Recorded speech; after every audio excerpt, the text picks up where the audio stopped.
Roberto Saviano en entretien exclusif pour Euronews. À 29 ans, l'écrivain italien vit traqué et sous protection permanente depuis la parution en 2006 de Gomorra, dans lequel il décrit la violence de la mafia napolitaine. Son récit, publié dans 43 pays et porté à l'écran l'an dernier, lui vaut d'être condamné à mort par les Casalesi.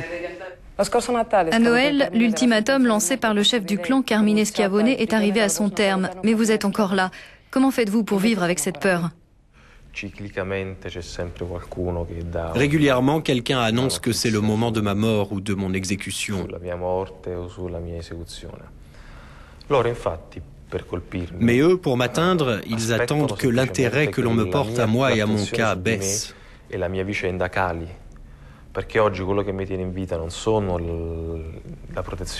Parce que ce qui me maintient en vie aujourd'hui, ce n'est pas la protection de la police, que je remercie, mais l'intérêt du public, le succès de mes mots.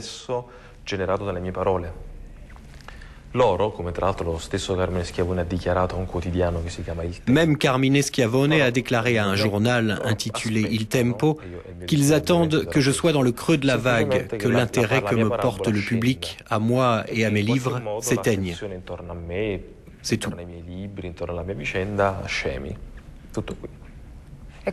Comment vivez-vous cette peur au quotidien ?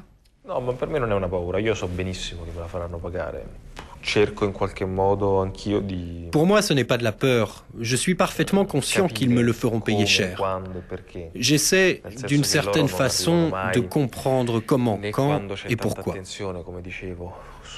Puisque eux n'agiront jamais, comme je le disais, lorsque celui qui les attaque fait l'objet d'une telle attention. Ils ne se montreront pas non plus tant qu'ils savent que celui qui les attaque est fort.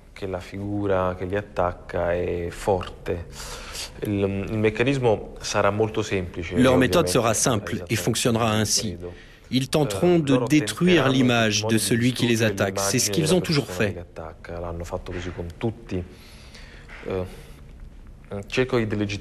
Ils essayent de te rendre illégitime en disant que tu es quelqu'un qui plagie, un clown. Depuis quelque temps, ils m'appellent toujours comme ça. Lorsqu'ils arrivent à faire passer ce message que tu n'es personne, alors là, tu es vulnérable. La Camorra est-elle dans une situation difficile ? Ah, si seulement. Plutôt que dans une situation difficile, elle est sous le feu des projecteurs. C'est pour ça qu'ils me détestent.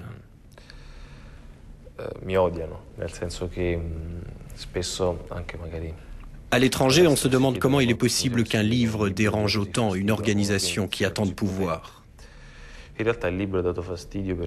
En réalité, le livre dérange parce que des millions de personnes l'ont lu et parce qu'il a déclenché un intérêt médiatique à la télé, à la radio, dans la presse, qui avant n'existait pas.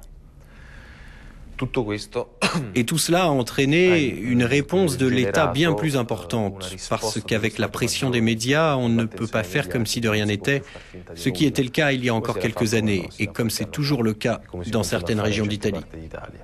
Vous expliquez comment plusieurs clans mafieux ont fait des affaires dans le bâtiment et l'immobilier pour blanchir de l'argent. Qu'en est-il aujourd'hui en pleine crise ?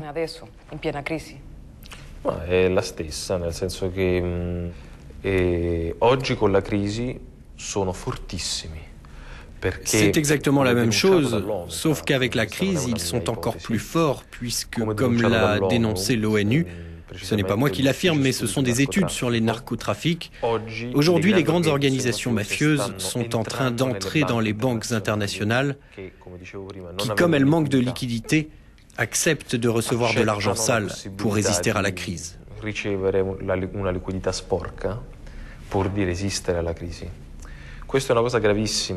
Et ça, c'est très grave, pas seulement parce que de l'argent sale rejoint les banques européennes, ça en réalité c'est tout le temps le cas,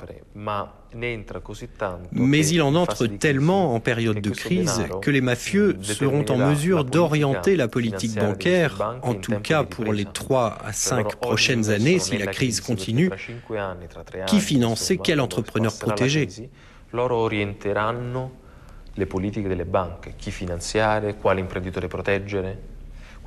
Le problème, c'est que l'avenir est en train de nous échapper. Aujourd'hui, la mafia, les mafias sont en train d'hypothéquer l'avenir de ce continent. Que faut-il faire pour que ça change? En imaginant que tout soit possible, qu'est-ce qui pourrait faire exploser le système, la Camorra?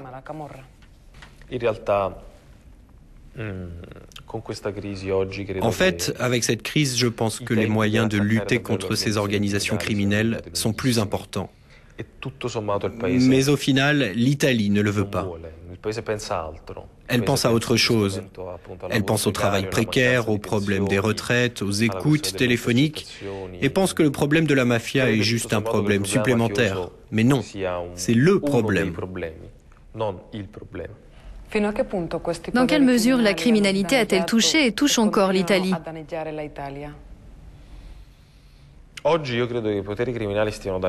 Aujourd'hui, je crois que les organisations criminelles affectent surtout l'Europe. En Italie, les dégâts sur l'économie remontent aux années 90. Aujourd'hui, les économies allemandes, anglaises ou espagnoles sont profondément infiltrées par les mafias, sans que les gouvernements de ces pays le fassent savoir à leurs citoyens. Aujourd'hui, l'Europe est en train de payer, je crois, le prix le plus élevé du pouvoir économique mafieux. Et elle s'en rendra compte au niveau social lorsqu'il sera trop tard, comme en Italie. On vous a tant de fois posé la question, écririez-vous de nouveau votre livre connaissant les conséquences de son succès? Au début, vous répondiez sans aucun doute, et puis vous avez dit vous sentir prisonnier de votre livre. D'un côté, je le réécrirai parce que ça a été vraiment important en termes de phénomène éditorial. Tant de gens l'ont lu, des gens qui ne seraient jamais rentrés dans une librairie l'ont acheté.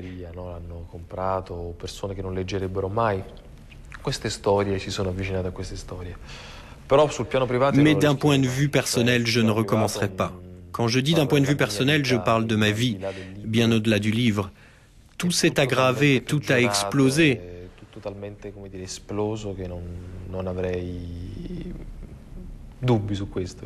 Je n'ai aucun doute, je ne le referais pas si c'était seulement à moi de choisir. Moi aujourd'hui je le déteste, je n'en peux plus, je n'ai pas la moindre sympathie pour mon livre.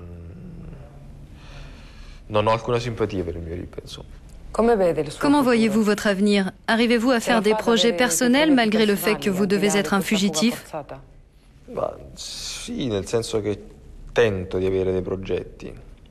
Oui, dans le sens où j'essaie de faire des projets.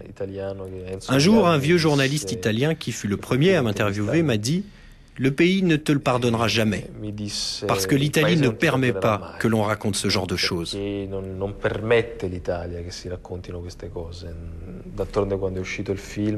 Et quand on a présenté le film, beaucoup de gens ont dit en chœur qu'il ne fallait pas parler de ces choses-là.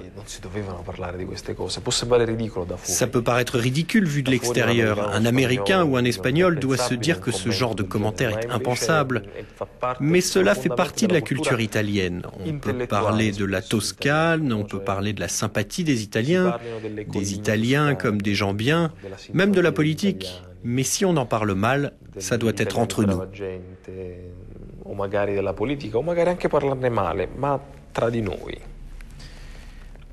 En réalité, mon avenir, je ne parviens pas à le voir, ni même à l'imaginer.